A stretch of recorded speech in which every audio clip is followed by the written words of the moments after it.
இன்றைய தினம் வேளாண் பெருமக்கள் எடுத்துக்கொண்டால் தண்ணீர் தேவை. இது ஒரு வறட்சியான மாவட்டம். மழையை நம்பி இன்றைக்கு வேளாண் பணியில் ஈடுபட்டிருக்கின்ற மாவட்டம். இந்த மாவட்ட மக்களுக்கு ஒரு செழுமையான பசுமையான பகுதியாக மாவட்டத்தை உருவாக்க வேண்டும் என்று நான் எண்ணினேன். நானும் ஒரு விவசாயி. விவசாய கஷ்டம், துன்பம், துயரம், வேதனை நான் அனுபவ நீதியாக அனுபவித்திருக்கின்றேன். ஆகவே விவசாயிகள் படுகின்ற துன்பம் களையப்பட வேண்டும். இந்த வறட்சியான மாவட்டத்தை பசுமையான மாவட்டமாக மாற்ற வேண்டும் என்பதற்காக 14,000 கோடி ரூபாய் மாநில நிதியில் இருந்து, மத்திய நிதியில இல்ல, மாநில நிதியில் இருந்து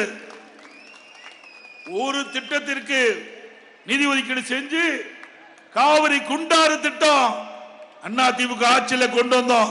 நான் முதலமைச்சராக போது கொண்டு வந்தேன். 14,000 கோடி முழுக்க முழுக்க விவசாயிகள் பயனடைய வேண்டும். ராமநாதபுரம் மாவட்ட மக்களுக்கு தங்குதடை இல்லாமல் குடிநீர் கிடைக்க வேண்டும். ஆக இதற்காக 14,000 கோடி தமிழ்நாடு அரசு நிதியிலிருந்து நிதி ஒதுக்கீடு செய்யப்பட்டு அந்த திட்டத்தை புதுக்கோட்டை மாவட்டத்திலே அறிவிச்சார் டாக்டர் சி. விஜயபாஸ்கர் அவர்கள் முன்னிலையிலே இந்த திட்டத்தை நான் துவக்கி வைத்தேன். முதற்கட்டமாக 700 கோடி ஒதுக்கப்பட்டது, பணி துவங்கப்பட்டது. அங்கே பிரம்மாண்டமான கால்வாய் அமைக்கின்ற பணி,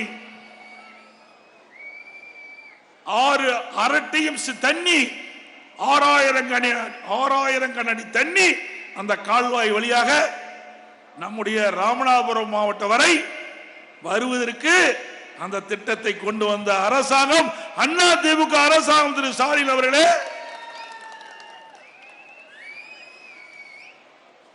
தமிழகத்தில் விவசாயிகளுக்காக இவ்வளவு கோடி நிதி ஒதுக்கிட்டது கிடையாது.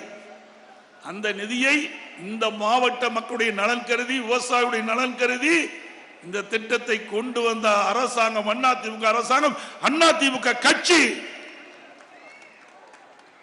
ஆனால் அந்த திட்டத்தையும் முடக்கிவிட்டார்கள். அவர்களெல்லாம் உங்களை நோக்கி வாக்குகள் சேகரிக்க வருவார்கள். கேளுங்கள், இவ்வளவு பெரிய திட்டம், எங்கள் கனவில் கூட நினைத்து பார்க்காத திட்டம், காவிரி குண்டாறு திட்டம். அப்படிப்பட்ட திட்டத்தை எடப்பாடி பழனிசாமி அவர்கள் முதலமைச்சர் இருந்த காலகட்டத்தில், அவர் ஒரு விவசாயி இருந்த காலகட்டத்தில் கொண்டு வந்த திட்டத்தை ஏன் முடக்கிறீர்கள் என்று கேள்வி கேளுங்கள். இன்று வரை அதிமுக அரசாங்கம் இருந்திருந்தால் அந்த திட்டம் முழுமை பெற்றிருக்கும். இந்த பகுதியில் இருக்கின்ற மக்களுக்கு காவிரி தண்ணீர் கிடைத்திருக்கும். அதை தடுத்து நிறுத்தியது விடியா திமுக அரசு, திரு ஸ்டாலின் அரசு. சிந்தித்து பாருங்கள். இவர்களெல்லாம் நன்மை செய்வார்கள். இவர்களுக்காக நீங்கள் வாக்களிக்க போறீர்கள். இங்கே வந்திருக்கிறீர்கள், யாரும் வாக்களிக்க மாட்டார்கள். வெளியிலே வீட்டிலே இருக்கிறார்களோ அங்கே போய் நீங்கள் சொல்லுங்கள், எடுத்து சொல்லுங்கள். அதிமுக வெற்றி பெற்று வந்தால்தான் இந்த திட்டம் தொடரும். இல்லாவிட்டால் இந்த திட்டத்தை முடக்கி விடுவார்கள். இன்றைக்கு முடக்கி விட்டார்கள். இந்த திட்டம் தொடர வேண்டும் என்று சொன்னால் நம்முடைய வெற்றி வேட்பாளர் திரு சகோதரர் ஜெய பெருமாள் அவர்கள் வெற்றி பெற வேண்டும்.